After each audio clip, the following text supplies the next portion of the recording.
You are watching KAVU 25, News Now at 6. Good evening and thank you for joining us. I'm Adam Seibel. Congressman Colin Allred is slated to face off against Senator Ted Cruz in the election this November. Congressman Allred represents the 32nd District of Texas, which encompasses Dallas. Allred was elected to Congress in 2018, so this year is his 6th year in Congress. He's now running for Senate and believes Ted Cruz doesn't reflect the state he knows. We sat down with Congressman Allred today for an interview, and he says as a fourth-generation Texan growing up in Dallas with a single mother who was a teacher, he saw the need for our educators to get paid more, as well as the success of our Texas public schools so more students can achieve their dreams like he has, as well as making prescriptions more affordable. I want to make sure that we can lower your prescription drug costs and make sure that it's easier for folks to get access to the health care that they need. I'm proud that we were able to cap the cost of insulin at $35 a month for folks on Medicare. Unfortunately, folks like Ted Cruz prevented us from doing that for all Texans. And when I am in the Senate, I will try and make sure that we restore our freedoms, lower your costs, and do it in a way that brings us together. Congressman Allred said another priority is to help our older population be able to afford and retire with dignity. He also believes there is a better solution to solving the border crisis rather than using it as a political pawn. To learn more about Congressman Allred or to watch the full extended interview, you can come to our website, crossroadstoday.com. An update on the ongoing case in the murder of an Edna cheerleader, Elizabeth Medina, with a new court date set for the man accused of her murder, Rafael Romero. That next court date set for August 22nd of this year. A Jackson County grand jury indicted 23-year-old Rafael Romero in February. He's accused of intentionally causing the death of Medina while in the course of committing or attempting to commit burglary, robbery, or aggravated sexual assault. Brian Watson was indicted on a charge of misuse of official information. He's now no longer in custody. The 34-year-old Watson was recently named Chief Public Defender for the 4-county district, which includes not only Victoria County, but Lavaca, Jackson, and Refugio. Watson's annual salary set at $160,000, and his starting date is on the 22nd of this month. That's barring any changes recommended by the board. At next week's meeting, the board will analyze and review all available information and to make an informed analysis of these events. Victoria ISD looking for a new superintendent. Dr. Quentin Shepard resigned after he was selected as the lone finalist to serve as superintendent for Pflugerville ISD. Shepard joined Victoria ISD in 2018. Pflugerville ISD officials said Shepard has a plan for a 100-day listening and learning tour, which he has called Discovering Pflugerville. In a statement, Shepard said, quote, "Over the past 6 years, Victoria has become my home, and serving as your superintendent has been a source of immense pride. However, I have been presented with a new opportunity and have been named the lone finalist for the superintendent position at Pflugerville ISD. I am profoundly grateful for the opportunity to serve as your superintendent. It has been my great honor and pleasure." Now we're going to check in with First Warn Storm Team meteorologist Trey Mining to see what the rest of your weekend will look like. Trey, it looked pretty cloudy out there earlier. Any rain forecasted this weekend? Well, it kind of gradually seeing rain chance increasing. It'll take a little time before it gets here. Cloudy skies still remaining, 74 degrees on the outside currently in Victoria with 10-mile visibility, and the winds a little gusty, 20-25 miles per hour coming in off the south, keeping that moisture in place. Cloudy skies still going to continue. Rain chances. What about your eclipse on Monday? How's that looking? We'll give you details a little bit later on in the full forecast. Adam? All right, thanks, Trey. It's been 30 years, but the pain that Olivia Johnson feels is as strong as it was the day her daughter was stabbed to death by a bully at Calhoun High School.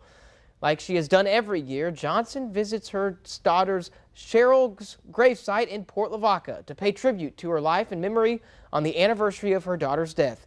Even after 33 years, Johnson says that the laws regarding accountability in such cases have not changed, and she cannot find closure until they do. And the girl came from behind and stabbed her 4 times in the back. They thought it was a pencil, but it was a steak knife. And then she turned around and stabbed her twice in her torso and pinched her heart. And it was negligence because they supposed they had watched them real closely. They didn't. Johnson's in the process of putting together a petition to overturn the tort claim law, which would help make schools more accountable for damage and injuries that occur on school property. Victoria ISD schools will be open next Monday on the solar eclipse day. For safe viewing, certified eclipse glasses will be distributed to Victoria ISD students in grades 3rd through 12th. Students in pre-K through 2nd grade will have the opportunity to observe the eclipse through an improved NASA live feed from indoors. Victoria ISD tells parents to not send eclipse viewers with their children. The district will exclusively utilize district-provided certified eclipse viewers. The Republican Party of Goliad County hosting a runoff forum for the GOP State Representative District 30 runoff between former Victoria Mayor Jeff Bouknight and former Jackson County Sheriff A.J. Louderback. The event is next Tuesday at 6:30 at the Grace Temple Event Center, 745 East Pearl Street in Goliad. The Centers for Disease Control issuing a new alert to doctors and the public after a farm worker here in Texas was diagnosed with bird flu. The agency has said the risk to the public is low and that the nation's food supply is safe, but it does want everyone to be on the lookout for the symptoms of the virus.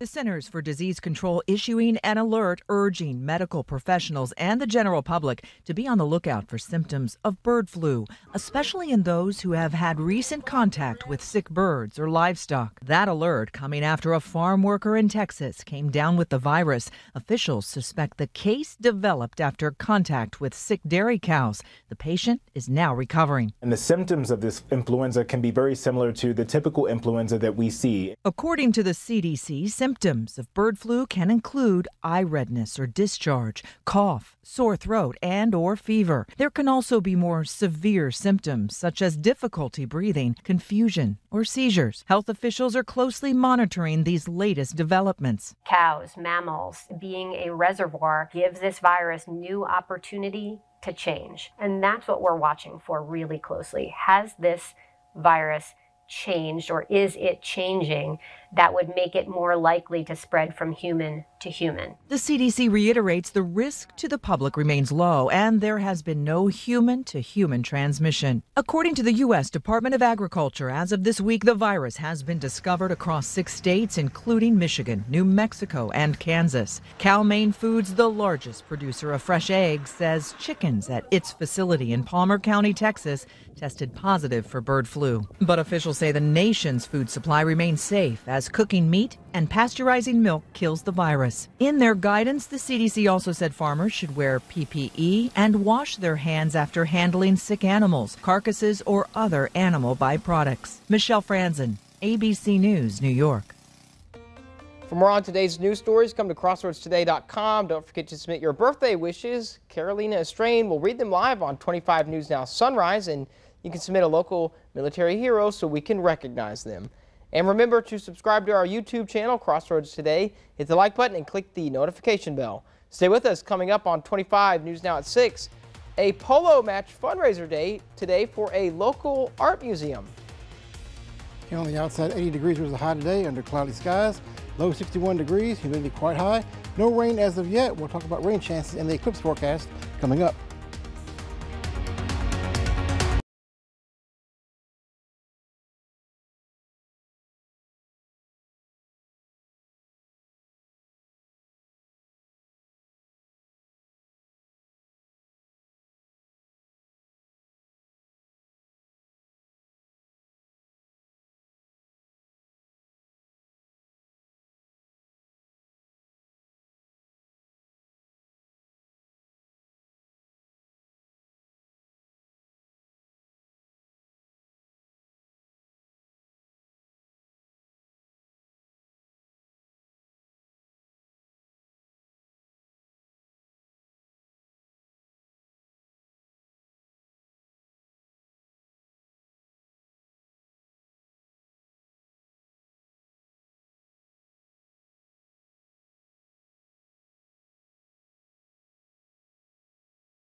Museum hosted a fundraiser today. This was an annual fundraiser, and the event was centered around a polo match.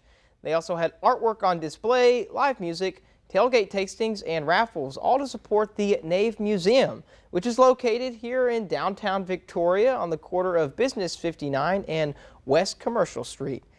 So here's your viewer poll tonight. You can scan that QR code on your screen to vote. Have you been to the Nave Museum in Victoria?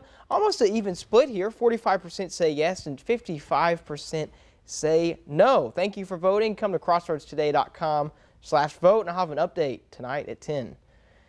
Excitement continues to build with less than 2 days until that solar eclipse moves across parts of the United States. Millions traveling to cities and towns in the zone of totality to get the full experience, but the weather may not cooperate in some places. Meanwhile, schools across the country are helping kids prepare for and stay safe during the eclipse.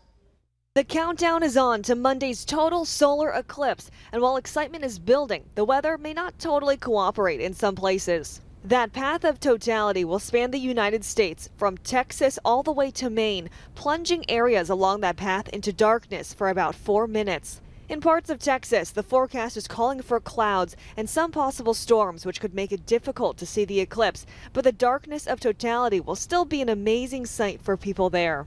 But in cities in Arkansas, Illinois, Indiana, and Ohio along that path of totality, only a few clouds are expected, which means there's a good chance of seeing the eclipse. Further north, favorable viewing conditions are forecast in Niagara Falls, New York, and Holton, Maine. But the best weather for viewing the eclipse is predicted to be in Burlington, Vermont.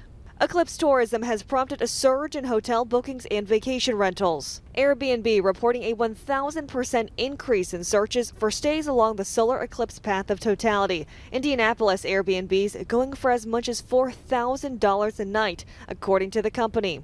Less than 2 hours north of San Antonio in Llano, Texas, the mayor saying their small community of about 3,200 people is expecting as many as 50 to 60,000 visitors to descend on the small town. We have been trying to make sure our residents understand that this is going to be something like they've never seen before. Meanwhile, many kids are getting excited about Monday's solar spectacle. Some schools closing for the day or dismissing students early, and many school districts are handing out solar glasses to help keep kids safe as they watch the eclipse. Jacqueline Lee, ABC News, Los Angeles. Now to the intensifying fallout following Israel's deadly attack on aid workers in Gaza. This morning, threats of an Iranian attack on Israel escalating. A U.S. official telling ABC News Iran could retaliate as soon as this weekend or next week, following the attack on an Iranian consulate building in Syria that killed a top commander. The official saying Tehran could strike an Israeli diplomatic facility or possibly even a direct attack on Israeli territory.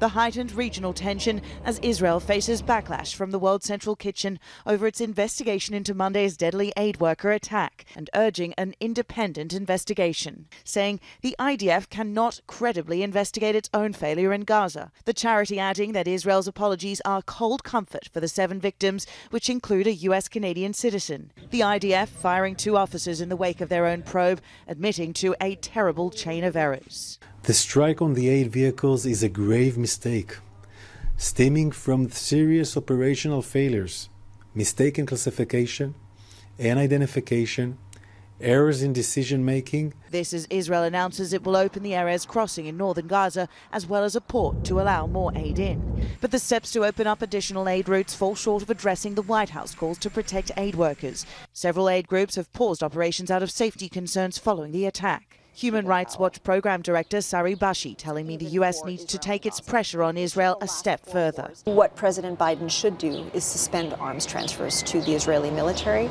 until such time as the Israeli military complies with international humanitarian law. Experience our digital streaming service, Crossroads Today Plus. Stream our daily newscasts and much more using your connected TV. Just download Crossroads Today Plus on your Roku, Amazon Fire TV, Apple TV, or Android TV. Search Crossroads Today Plus. And it was a warm one out there. Current temperatures in the mid-70s pretty much area-wide. Gusty winds, cloudy skies, rain chances on the way. We'll take a look coming up.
Good evening, everyone. Meteorologist Trey Mining here on your Saturday. Temperatures, well, currently in the 70s, and will continue to be in the 70s through the 6 p.m. hour, pretty much where we are right now, through the 7, 8 p.m. hour, of course. Not much lower than they are right now because the cloud cover and humidity in place, kind of keeping that temperature pretty constant in the overnight tonight. Could be some patchy fog early tomorrow morning. And then we'll see temperatures once again in the 80s for your Sunday afternoon, more than likely also for your Monday, even though we'll have clouds in the forecast. See this line right here? That is a frontal zone. The thunderstorms along the frontal zone line. You see they're popping up right there. Currently some severe weather warnings near Oklahoma City and parts of the north there, getting near Kansas. This front is getting closer to us and actually will coming up for your day tomorrow into your day on Monday and pretty much hang up across the area, keeping the clouds and the rain chances in for us. See that subtropical jet bring those clouds in from the Mexico area into southern Texas. So cloud cover is going to be pretty constant, I'm afraid, for the next couple of days. And they're kind of hampering a little bit of the viewing of the eclipse, but we'll keep watching the overall track, of course. Future tracker, front to the north, a little bit cooler up there in the Panhandle as well. Cloudy skies throughout the entire forecast region coming up for your day, the rest of the day today into your day on your Sunday, into your Monday. Let's kind of run this all the way through if we can. Through your Monday time frame, by the time we get to Monday morning, there'll be some scattered rain showers around and cloudy skies.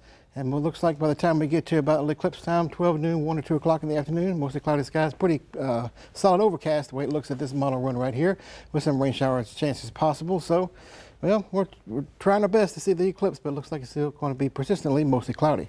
And kind of bring it on home for you here. Some patchy fog early tomorrow morning, otherwise cloudy skies through the rest of the time period for the rest of the day today and the overnight tonight. Keeping the rain chance at bay until maybe tomorrow, with a few scattered rain showers kind of hitting the coastline areas up toward Victoria by 8 o'clock in the morning, spreading a little bit further inland and coming up by the afternoon time. Waiting for the front to get closer to us, which will increase our rain chances a little bit more coming up by your Monday into Tuesday. Tuesday or so, it'll finally push offshore. But in the meantime, keeping the rain shower chances in play for your early morning hours for your Victoria time frame tomorrow, 9 a.m. Cloudy skies throughout the entire forecast period with cloudy skies. Northerly to southerly winds, kind of depending on where the front lies. We'll see the wind flow in that direction, of course. Mostly from the south and southeast. Port Lavaca, keeping the skies on the cloudy side with temperatures 81 degrees or so by the afternoon high time, about 3 o'clock in the afternoon. And then Vaquero, about the same as well. Temperatures in the 80s, cloudy skies with east-northeasterly winds 10 to 15 miles per hour. And that extended forecast coming up for us, well, what's looking like? Well, slight chance of rain for your day tomorrow, probably in the afternoon. 30% chance on Monday. Yes, still on the cloudy side for the majority of the day on Monday. Maybe, if we're lucky, maybe some peaks in the cloud cover will come on through. Otherwise, keeping the cloudy skies. And better rain chances for your Tuesday. The front will be over our area and finally push its way on through, coming up by your Tuesday afternoon into evening. Sunny skies Wednesday, Thursday, and Friday and Saturday. A little bit drier humidity as well. High temperatures in the 80s, lows in the 60s and 70s throughout the forecast period. Some 50s or so coming up on Wednesday, Thursday, and Friday. A little bit cooler by then with a little bit of drier air in our forecast area here. Outside of that, we're keeping it pretty much on the same type of weather pattern side for the next couple of days. Cloudy skies outside of that. Looking pretty good. So, and also check this out right here, where you be connected with us, is to get your smartphone, scan the code. You see right there, the take you to a webpage. You can download our Crossroads Today app and be connected with us. News, weather, and sports, all at your fingertips. Very easy, convenient, and it's free of charge. Be connected with us. We'll have more after the break.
Now to March Madness. Thrilling games overnight, setting up the women's matchup, and the Final Four men's action wraps up tonight. Clark, step back three, you bet! This morning, the women's national championship game is set. And that will do it! Iowa survives Connecticut! Iowa hanging on to defeat UConn in a thriller. Caitlin Clark icing the game with this free throw. And drains the first. The superstar and her Hawkeyes back in the title game with a shot at redemption after falling short last year. The drive, 5 seconds left, looking for Benders and the offensive foul! But this offensive foul call with just seconds left, the talk of the game, depriving Paige Beckers and UConn of the chance to attempt a winning shot. Everybody can make a big deal of that one single play, but not one single play wins a basketball game or loses a basketball game. Iowa now looking to play spoiler to undefeated South Carolina's perfect season. Hall's three, you bet! After the Gamecocks pulled away from their northern neighbors, North Carolina State, in the second half. Undefeated South Carolina will play for the national championship on Sunday. Clark now preparing for her final game as a Hawkeye. She's college basketball's all-time leading scorer and back-to-back player of the year. All that's missing is a national title. South Carolina is a big obstacle on the way to the pinnacle. South Carolina has been the top of the top. They're in a different league, and we're going to do everything we can to try to be right there with them. And but yeah, I think the biggest thing is, enjoy this tonight. And as Paige Beckers said last night, no one play determines the outcome, but one game will determine the outcome of the entire season tomorrow. Either South Carolina stays perfect or Caitlin Clark gets her fairy tale ending. And the men get going with their Final Four tonight. It's NC State, Purdue up first, and then Alabama tries to upset UConn. It's the men's Final Four getting going tonight. Will Reeve, ABC News, Los Angeles. Stay with us. Coming up, a team of students at the University of Idaho are preparing to launch weather balloons for Monday's solar eclipse.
All right, so on Monday, a team of students, this is preparing for the Monday solar eclipse, a team of students at the University of Idaho preparing to launch weather balloons for Monday solar eclipse. The team is part of the NASA Montana Space Grant Consortium and features students from multiple disciplines and areas of study. The weather balloons that they just plan to use are just like the weather balloons used by local National Weather Service offices. They'll be able to track temperatures, atmospheric pressures, and wind. Trey, are you going to launch any balloons for Monday's eclipse? That will be interesting to kind of see what they find out. One thing of interest, though, when the eclipse time, the temperature will actually drop a little bit. Oh, wow. Because of the lack of sunshine. They kind of go back up once the eclipse is over. So interesting to see coming up on Monday how much the temperature drop here in Victoria, and especially in the hill country. Well, that's cool. I didn't think about that. An immediate temperature drop. Just a little bit. Yeah. But it will be a drop in temperatures. All right, cool. No drop in temperatures for us, though. We have highs in the 80s. The rest of the forecast period, lows in the 70s. Well, I take that back. A few 50s coming up Wednesday and Thursday around the front on Tuesday, which will give us a cool little break in the morning times. Sunny skies by then. Eclipse day so far looking pretty cloudy with scattered rain showers in the forecast. Hopefully, we'll get a few breaks in the cloud cover somewhere. We can see the eclipse perhaps a little bit better. Trying and hoping for that. And we've got a graphic on our Facebook. I'd have to double check, but I think our time is 1:35 p.m. Right in there, yes. All right. Well, thanks, Trey, and thanks for joining us. We hope to see you back here tonight at 10.